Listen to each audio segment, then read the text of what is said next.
pagi, anak-anak di seluruh Indonesia. Berjumpa kembali dengan Anisha Kusniadi pada pembelajaran tema 8, lingkungan sahabat kita.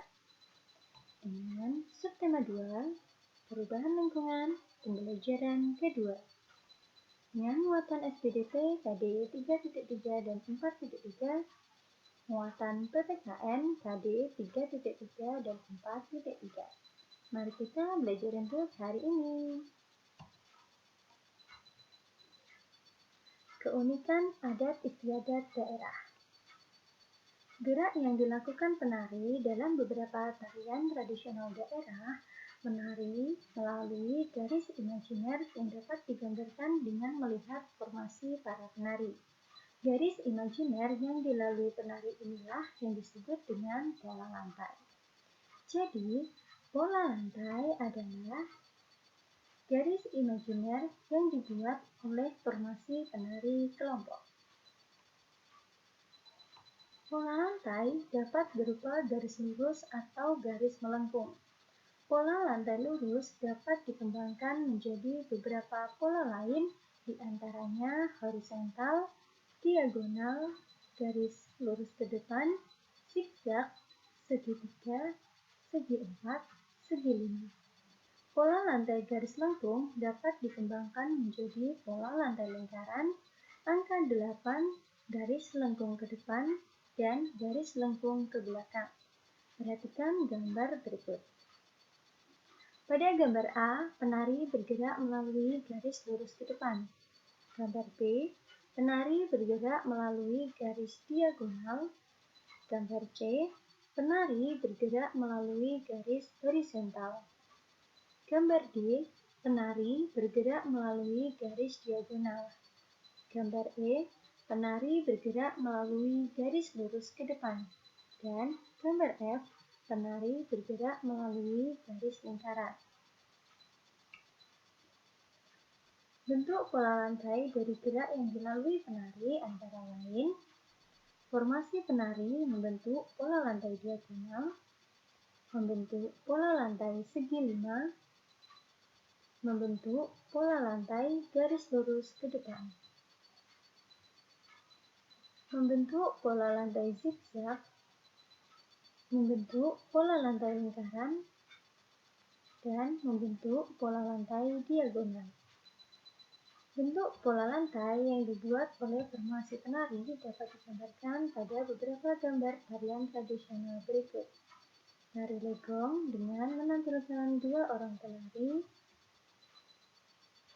tari saman dengan menggunakan pola lantai lurus, tari bedoyo menggunakan tari lantai lurus, dan pola lantai yang dibuat oleh penari tari jaran kepang. Penyajian tari lebih lengkap jika diiringi dengan iringan. Iringan tari yang berasal dari tubuh manusia, misalnya tepukan tangan, hentakan kaki, dan suara-suara dari mulut seperti siulan atau nyanyian. Sedangkan iringan tari menggunakan alat musik, ada yang berupa alat musik tradisional dan alat musik modern.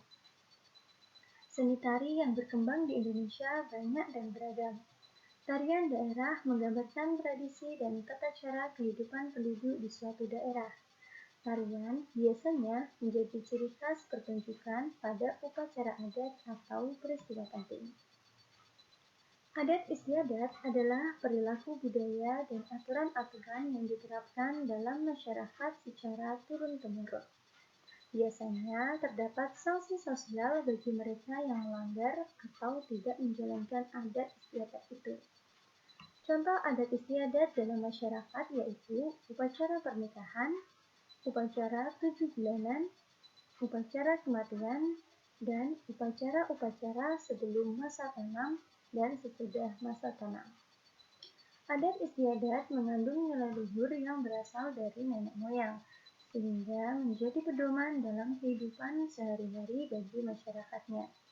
Cara menghargai adat istiadat tiap daerah yaitu mempelajari adat istiadat daerah yang akan kita kunjungi, mematuhi aturan dalam adat istiadat di setiap daerah, tidak melakukan hal yang dilarang dalam adat istiadat daerah tertentu.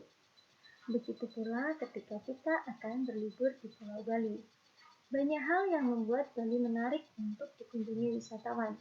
Salah satunya adalah daya tarik dari Bali itu sendiri dengan beberapa desa unik yang ada di sana.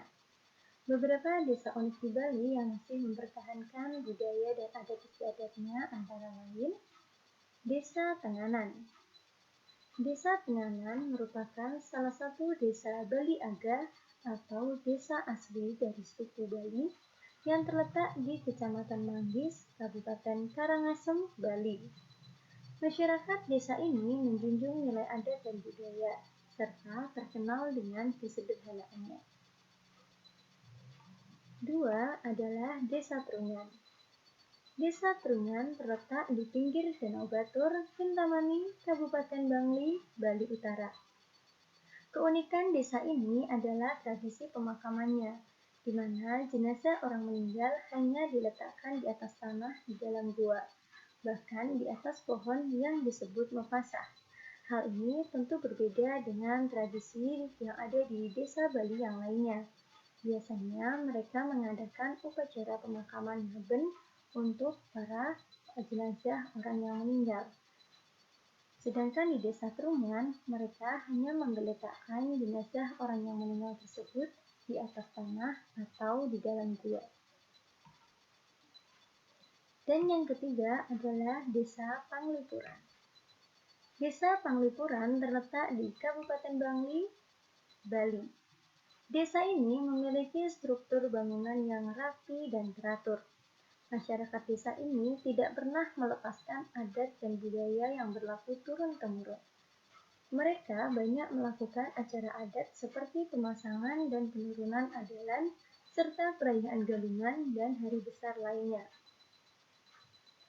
Pelestarian adat istiadat di tiap daerah di Indonesia tentu memiliki tujuan, antara lain melindungi dan membina adat istiadat serta nilai sosial budaya masyarakat, menumbuhkan semangat kebersamaan dan kegotong royongan, dan memelihara kelestarian dan keseimbangan lingkungan alam.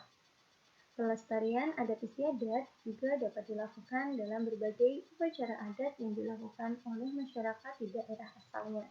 Misalnya adalah tradisi Rosulan di Gunung Kidul, Yogyakarta yang dilakukan para petani setelah masa panen sekitar bulan Juni atau Juli. Rosulan biasanya berlangsung selama beberapa hari, diawali dengan kerja bakti, disemarakkan dengan rangkaian kegiatan olahraga dan pertunjukan seni budaya, dan puncak keramaian dengan diselenggarakan kegiatan kirap, yaitu kegiatan semacam karnaval atau arak-arakan mengelilingi desa dengan membawa tumpeng dan sajian hasil panen. Cara melestarikan kebudayaan dan adat istiadat daerah di Indonesia dapat dilakukan dengan beberapa hal seperti menggunakan pakaian adat saat acara-acara tertentu, melakukan upacara adat sesuai dengan aturannya, membeli berbagai hasil kebudayaan daerah seperti kain, patung, dan lain-lain, serta mematuhi berbagai aturan adat di suatu daerah. Dengan keberagaman kebudayaan yang ada di Indonesia, tentu kita sebagai warga negara Indonesia patut merasa bangga, karena Indonesia adalah negara yang dikenal kaya akan budaya. Jadi, agar kebudayaan di Indonesia tetap ada dan lestari, tentu kita mempunyai kewajiban, yaitu untuk menjaga kelestarian kebudayaan daerah di Indonesia. Baiklah anak-anak, itulah tadi materi pembelajaran kita pada hari ini. Berikut adalah kegiatan kalian pada hari ini. Silahkan simak baik-baik materi dan pelajari buku teks kalian. Salam sehat, semangat belajar di rumah. Alhamdulillah, pembelajaran hari ini sudah selesai. Terima kasih. Sampai berjumpa kembali pada pembelajaran kita esok hari. Dan wassalamualaikum warahmatullahi wabarakatuh.